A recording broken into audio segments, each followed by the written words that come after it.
नमस्कार, मैं प्रवीण कुमार।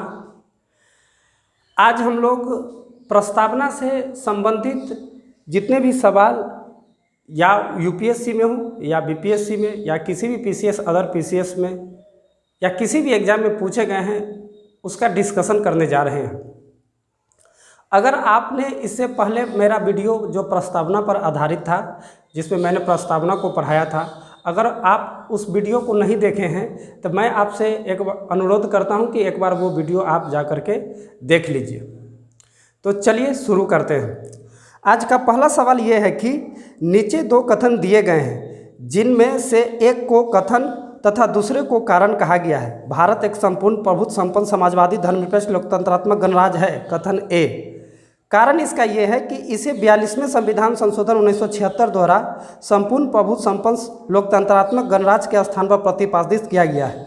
बिल्कुल सही, क्योंकि 42वां संविधान संशोधन 1976 में किए गए थे और इसी संवैधानिक संशोधन के तहत प्रस्तावना में 3 शब्द को जोड़ा गया था, समाजवादी, पंथनिरपेक्ष और अखंडता शब्द। यह 1976 में हुआ था। तब से हमारा देश उस रूप में प्रतिस्थापित हुआ है। आइए इसके ऑप्शन को देखते हैं। ए और आर दोनों सही है, आर ए की सही व्याख्या करता है। ए तथा आर दोनों सही है, आर ए की व्याख्या नहीं करता है। ए सही, आर गलत, ए गलत, आर सही। इसका ऑप्शन ए सही होगा, क्योंकि ए और आर दोनों सही है।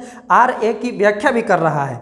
ए कह रहा है कि भारत एक संपूर्ण प्रभुत्व संपन्न समाजवादी धर्मनिरपेक्ष लोकतंत्रात्मक गणराज्य है, जिसका कारण क्या है? कारण यह है कि 42वां संविधान संशोधन करके इसे समाजवादी पंथनिरपेक्ष गणराज्य के रूप में स्थापित किया गया। आइए दूसरा सवाल देखते हैं। किस वाद के फैसले में सर्वोच्च न्यायालय ने सर्वप्रथम घोषित किया कि उद्देशिका संविधान का हिस्सा नहीं है? देखिए, इस सवाल का जवाब इसमें ऑप्शन दिया हुआ है बेरूबारी, सज्जन सिंह, गोलकनाथ तथा केशवानंद भारती बनाम। तो इसका आप देखेंगे कि बेरूबारी वाद 1960 में हुए थे और 1960 में जो बेरूबारी वाद हुआ था तो इसमें सर्वोच्च न्यायालय ने प्रस्तावना को संविधान का भाग अंग मानने से इनकार कर दिया था। इसके बाद आप देखिए सज्जन सिंह, तो इसका सही आंसर बेरूबारी वाद ही है, लेकिन इसके जो वाद है इसमें बेरूबारी है, सज्जन सिंह है, गोलकनाथ है, केशवानंद भारती जो ऑप्शन है इसको डिस्कशन कर लेते हैं। देखिए हुआ क्या, जब पहला संवैधानिक संशोधन किया गया 1991 में तो शंकरी प्रसाद बनाम भारत सरकार में इसे चुनौती दी गई। चुनौती इस आधार पर दी गई कि यह संवैधानिक संशोधन संविधान के भाग 3 मौलिक अधिकार का उल्लंघन करता है, इसीलिए इसको निरस्त कर दिया जाए। सुप्रीम कोर्ट ने यह हवाला दिया कि अनुच्छेद 368 के तहत संसद को संविधान के किसी भी भाग में संशोधन करने का अधिकार है और यही जजमेंट सज्जन सिंह बनाम राजस्थान सरकार में 1965 में सुनाया गया कि संसद को अनुच्छेद 368 के तहत संविधान के किसी भी भाग में संशोधन करने का पूरा अधिकार है। आगे जाकर के ये मामला चला जाता है गोलकनाथ बनाम पंजाब राज्य 1967 में। गोलकनाथ पंजाब राज्य बनाम 1967 में सुप्रीम कोर्ट ने यह फैसला सुनाया कि संसद को संविधान के किसी भी भाग में संशोधन करने का अधिकार है, लेकिन वह मौलिक अधिकार में संशोधन नहीं कर सकती है, क्योंकि मौलिक अधिकार श्रेष्ठ है, उत्तम है, मनुष्य के, भारत के नागरिकों के सर्वांगीण विकास में सहायक है।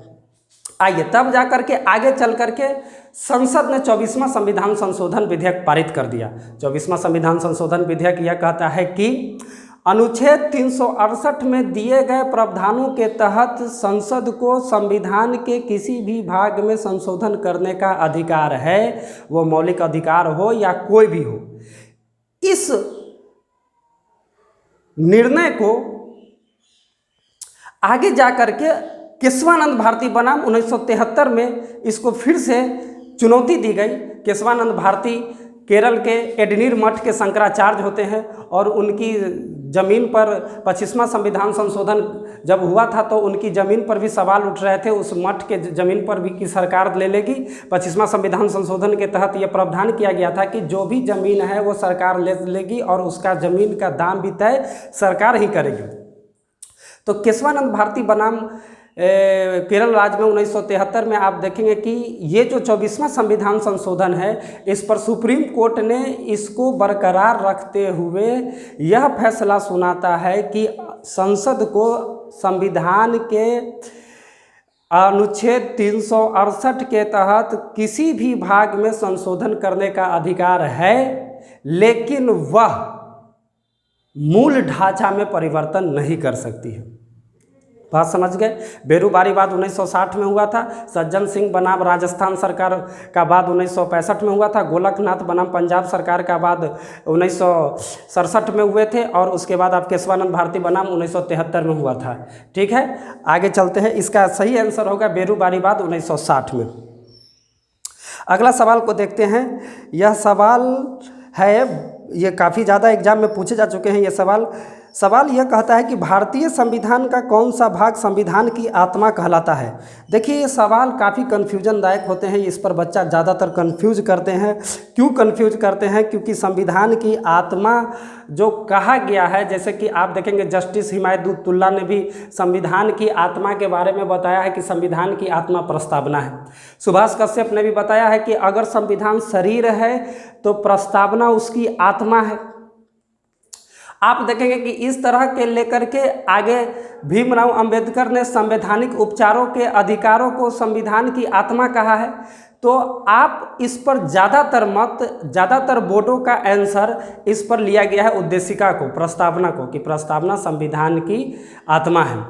अगर ये सवाल आपको भीमराव अंबेडकर के सापेक्ष में पूछता है कि भीमराव अंबेडकर ने किसी संविधान की आत्मा कहा है, तब आप जाकर के आंसर इसको दीजिएगा, संवैधानिक उपचारों के अधिकारों को भीमराव अंबेडकर ने संविधान की आत्मा कहा है। आइए चलते हैं दूसरे सवाल पर। इसके अगर दूसरे सवाल पर आ जाइए।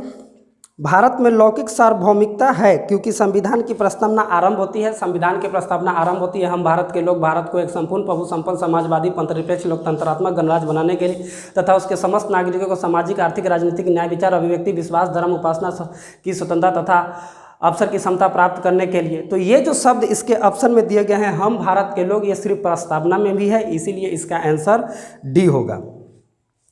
चलिए अगला सवाल देखते हैं हम लोग। भारतीय संविधान की प्रस्तावना में जिन आदर्शों एवं उद्देश्यों की रूपरेखा दी गई है उसकी व्याख्या की गई है। देखिए, प्रस्तावना में आप देखेंगे, अगर प्रस्तावना को अच्छे से आप समझे हैं, अगर अच्छे से पढ़े हैं, तो आपको लगेगा कि संविधान का सारा सार प्रस्तावना में निहित है। क्यों? क्योंकि आप मौलिक अधिकार देखिए, भाग 3 में है, 6 प्रकार के मौलिक अधिकार दिए गए हैं। समता का अधिकार है, तो प्रस्तावना में भी समता का अधिकार है। आप देखें कि अवसर की समता, प्रतिष्ठा, आगे जा करके देखिए, आप देखेंगे कि स्वतंत्रता का अधिकार है, तो वहाँ भी स्वतंत्रता का अधिकार है। आपके न्याय विचार की स्वतंत्रता, अभिव्यक्ति की स्वतंत्रता, धार्मिक स्वतंत्रता का अधिकार है, तो वहाँ भी अधिकार है कि आपको पंथ निरपेक्ष देश होगा। इसीलिए इसका जो ऑप्शन है, इसका आंसर होगा सी, मौल अधिकारों राज्य के नीति निर्देशक सिद्धांतों एवं मौलिक कर्तव्यों में। राज्य के नीति निर्देशक सिद्धांत भाग 4 में उल्लेख किए गए हैं। भाग 4 में आप देखेंगे कि आर्टिकल 36 से लेकर के 51 तक है, आयरलैंड के संविधान से लिया गया था राज्य के नीति निर्देशक सिद्धांत। फिर आप मूल कर्तव्य को देखेंगे तो रूस के संविधान से इसको ग्रहण किया गया। 42वां संविधान संशोधन कर 1976 में सरदार सोवन सिंह समिति की अनुशंसा पर मौलिक कर्तव्य को जोड़ा गया। मूल रूप से मूल कर्तव्य 10 थे, लेकिन 86वां संविधान संशोधन 2002 में करके मूल कर्तव्य में 11वां जोड़ा गया, शिक्षा के अधिकार को, कि जो संरक्षक होंगे, माता पिता होंगे, उनके बच्चे को पढ़ाने का अधिकार होगा। चलिए अगला सवाल पर हम लोग चलते हैं। भारत के संदर्भ में निम्न में से कौन धर्मनिरपेक्ष शब्द का सही भाव व्यक्त करता है? ऑप्शन ए, भारत में अनेक धर्म है।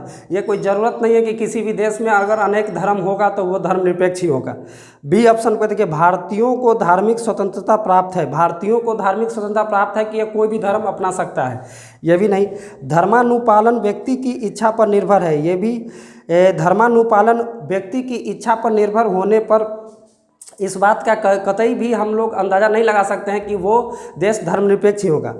भारत में राज्य का कोई धर्म नहीं है। ये ऑप्शन बिल्कुल सही है, डी, भारत में राज्य का कोई धर्म नहीं है। मैंने अपने प्रियम्बल वाले वीडियो में आपको पहले ही बता दिया था कि पंथ निरपेक्ष का शाब्दिक अर्थ एक लाइन में समझ लीजिए कि किसी राष्ट्र का अपना कोई धर्म नहीं होगा। उस राष्ट्र के व्यक्ति का धर्म हो सकता है, लेकिन उस राष्ट्र का कोई धर्म नहीं हो सकता है। आइए अगला सवाल पर चलते हैं। भारत के संविधान के निर्माताओं का मत निम्नलिखित में से किसमें प्रतिबिंबित होता है?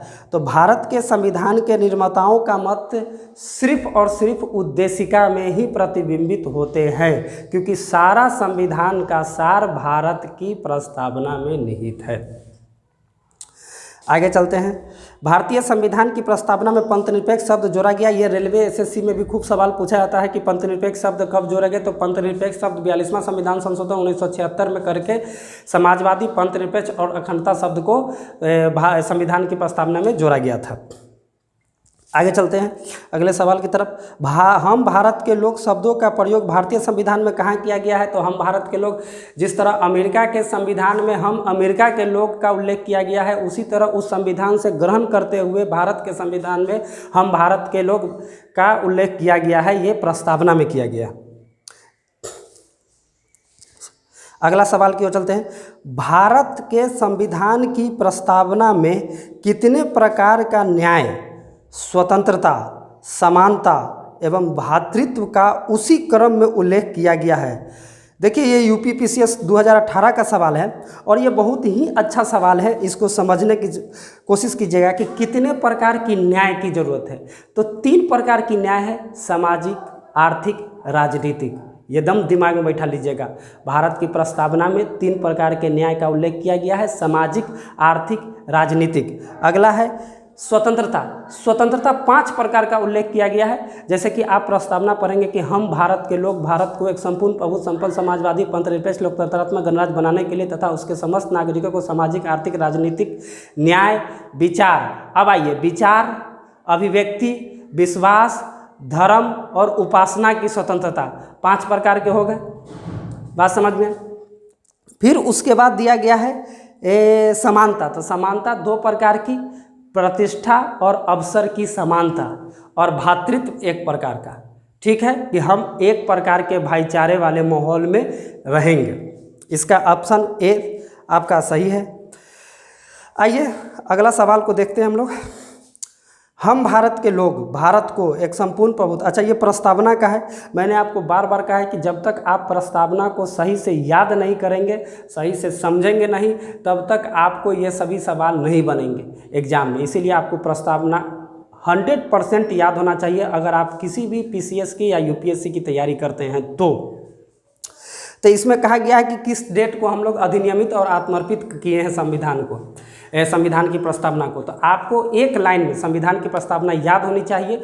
हम भारत के लोग भारत को एक संपूर्ण, प्रभु, संपन्न, समाजवादी, पंथनिरपेक्ष, लोकतंत्रात्मक गणराज्य बनाने के लिए तथा उसके समस्त नागरिकों को सामाजिक, आर्थिक, राजनीतिक, न्याय विचार, विश्वास, धर्म, उपासना की स्वतंत्रता तथा उन सब में व्यक्ति की गरिमा, राष्ट्र की एकता और अखंडता सुनिश्चित करने वाली बलता बढ़ाने के लिए आज तारीख 26 नवंबर 1949। ये जो डेट है 26 नवंबर 1949 मिति माघ शुक्ल सप्तमी संवत 2006 विक्रमी को एतद द्वारा अपनी संविधान सभा द्वारा इस संविधान को अंगीकृत, अधिनियमित, आत्मर्पित करते हैं। तो 26 नवंबर 1949 को संविधान को हम अंगीकृत, अधिनियमित और आत्मर्पित कर रहे हैं।